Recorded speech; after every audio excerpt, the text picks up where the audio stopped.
Welcome to a quick video on the permit key for renewable energy projects. I'm Kevin Vaughan and I'm here with Amber Foster, who's had a lot of experience working with small renewable energy permits. Thanks for being here, Amber. Hi Kevin, glad to be here.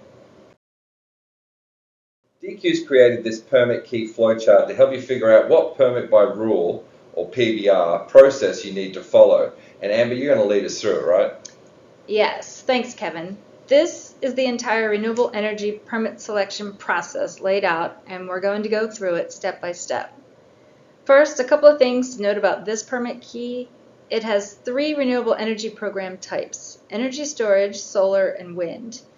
Each renewable energy technology has its own regulation, and each has at least 2 pathways to obtain a permit by rule authorization letter.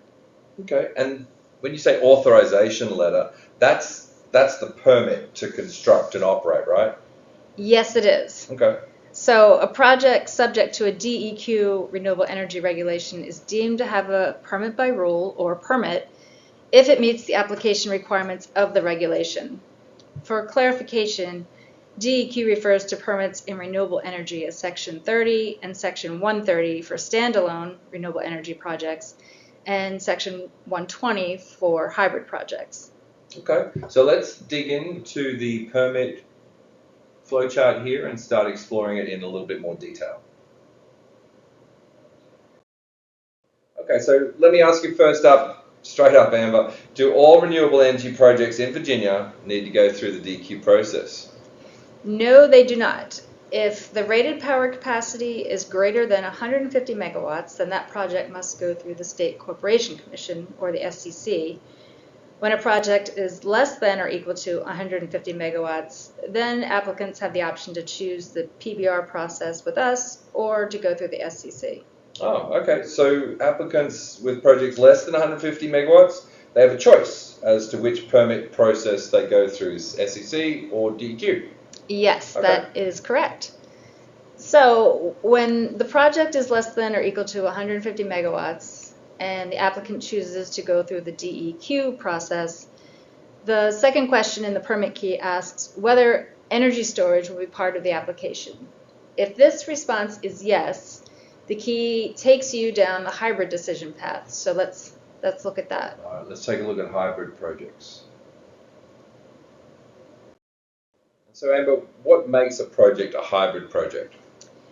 Well, if the renewable energy project incorporates a source of energy production, such as solar or wind, and incorporates an energy storage facility, then the project is considered a hybrid, or what we call a Section 120 permit.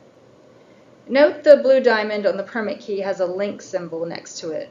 Click the box and when you want additional information, and the permit key will direct you to the applicable section of the regulation. It's a very helpful tool.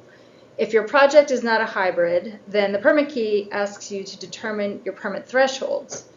Choose the disturbance zone or rated power capacity that correlates to your project, and come to the green oval on the right describing your permit outcome.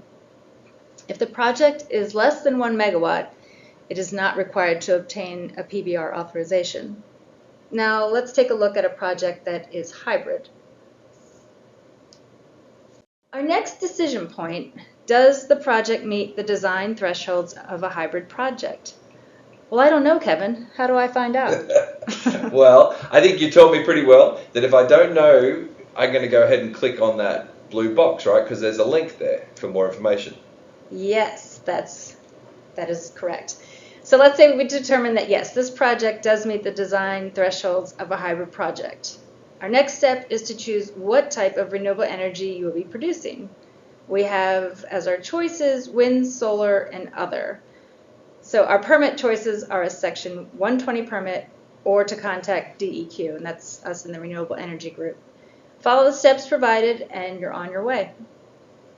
Okay, so I think we need to go back and explore some of the rest of this permit key. We're going to pick up from the earlier decision point regarding inclusion of energy storage and say no on that. Yes, this slide indicates energy storage will not be incorporated, so it's not a hybrid project. And it asks if the project is wind, solar, or other. So let's look at wind. Wind projects with a rated capacity greater than 5 megawatts are considered Section 30 permits. There are 15 application requirements for all Section 30 permit applications. So click on the green oval to open the regulation and read more about the notice of intent and application requirements of the Section 30 permit. If the project is greater than 500 kilowatts and less than or equal to 5 megawatts, the project is actually subject to Section 130, which includes 3 application requirements.